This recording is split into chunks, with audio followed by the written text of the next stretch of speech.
So, my name is Tim O'Neill, and I'm a mid-American patriot. So, some of you see my video on Russia and the concern that I have with it calling its people back to the motherland. I wake up this morning, and here we are, next day, and China is now calling its people back to its motherland. I don't know if you know anything about China, but we can start with that its army is 2.3 million people strong. And I don't know if you remember a couple summers back about the whole argument with China building islands in the South China Sea. But the fact of the matter is, there is a lot of tension and animosity growing between China and Washington, D.C. Now, I don't know if you've heard about this. This really concerned me. Matter of fact, this is something that will leave your pants full if you think about the ramifications. China and Russia have begun doing war games against NATO targets. This is really dangerous, folks. And you have to wonder where this is all stemming from. We're going to get to that in a second. But here's something that's also alarming. Since this upgrade or uptick in activity between us and Russia, the United States and Russia, over Syria and Assad, and over the NATO strikes, and Hillary Clinton's view on continuing Obama's legacy, folks, we find China upgrading their nukes. And they are they are becoming very provocative. They're stating that if we involve ourselves in the South China Sea, if we are spotted near there, that is good enough for them to go to war with us. And there's a quote that if it was a fight to the end, that China's not really worried about the losses, because compared to our losses, they can handle it. They can handle whatever losses we give them. The big question is if they are targeting us back, how many losses can we take before we're screaming uncle?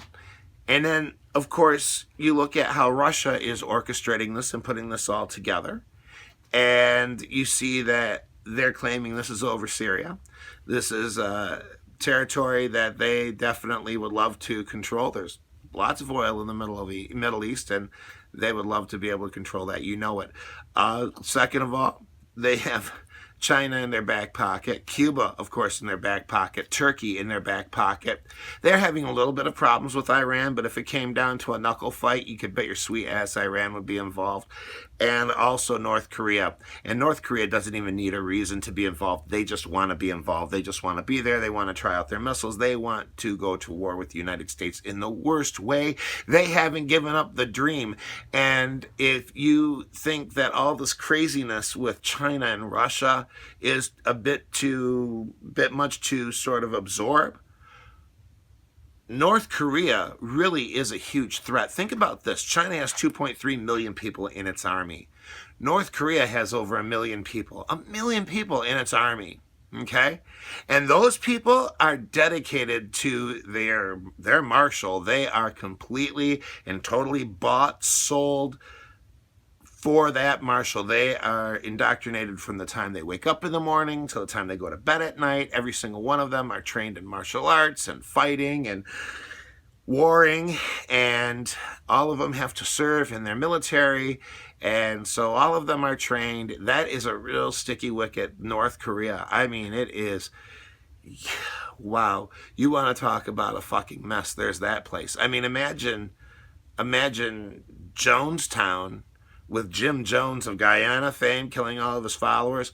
Yeah, I mean, it's like that on steroids. If their Grand Marshal Kim Un if he Kim Jong-un, yeah, if if he was to say, hey, this city, everybody in this city commits suicide on this particular date, you could bet your bottom dollar that everybody in that city the following day, after that speech of when it was supposed to happen, those people would be dead. They would be gone. That's how dedicated they are to their grand marshal. But that is a whole different ball of wax. So what's Russia doing to show us that it's really ready for war? Well, they're holding civil defense strikes and civil defense drills, and they're doing things like deploying nukes to certain submarines like the Kaliningrad. I think they're Kaliningrad. There it is. In the Baltic Sea. Friends, I can't tell you what type of perilous times we are living in. They are all looking at us, and you ask yourself, why? Why is this happening? Why are these people going nuts now? And it really is one of those things that revolving right now around our election, the election in the United States. And it's coming down to the decision for us. Who's going to play well with the rest of the world, and who is going to march us into World War III? I honestly believe that World War III could start as soon as November the 9th.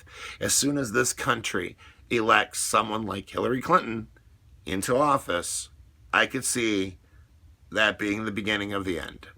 There is no strength within that woman. She could barely stand up of her own volition and of her own accord. How is she going to stand up and fight for this country? Listen, friends, if you aren't listening now, if you haven't listened in the past and you're listening now, really reconsider your vote for Hillary Clinton. If you are going to vote for somebody, I ask right now that you vote for Donald Trump. Listen, I know he's not the most eloquent guy, neither am I. But that doesn't mean that he's going to march us into World War III.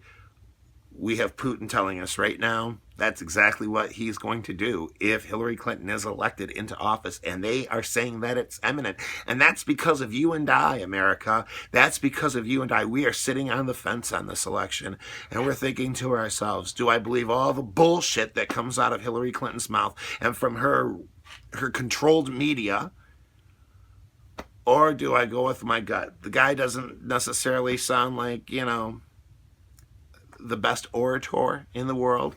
He doesn't necessarily sound like he's always got the plan. But I'll tell you what, I would rather have a plan in question than some of the scary things that Hillary Rodham Clinton has in store for us.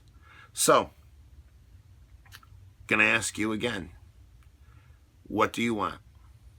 Do you want a world that has peace, joy, still a blue sky, pretty green trees, seasons, the things that living people and living creatures on a living planet get to enjoy?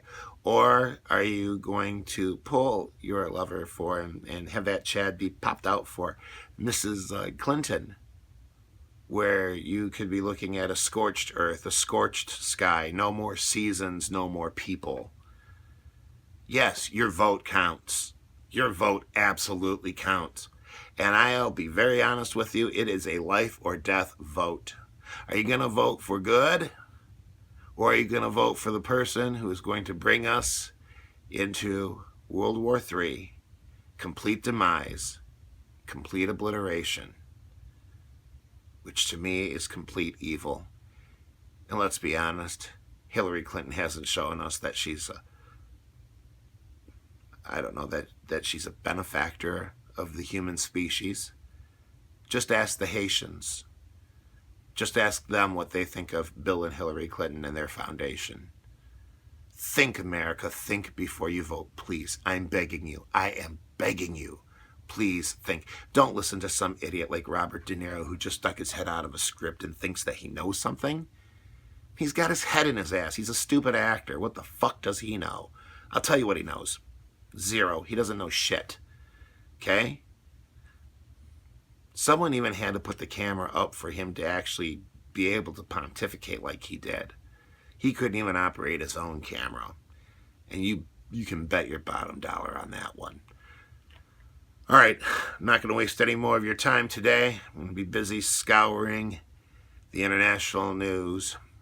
Keep my head alert, above water, above the fray. Keep my eye out for what I think is really perilous times. And I hope you do the same. Do your homework. Get informed. Don't believe the bullshit that comes out of the left-wing media. Trust your gut. You're an American. God gave you some common sense. Fucking use it. Mid-American Patriot. Get some. Exclusively on BlackPigeonspeaks.com.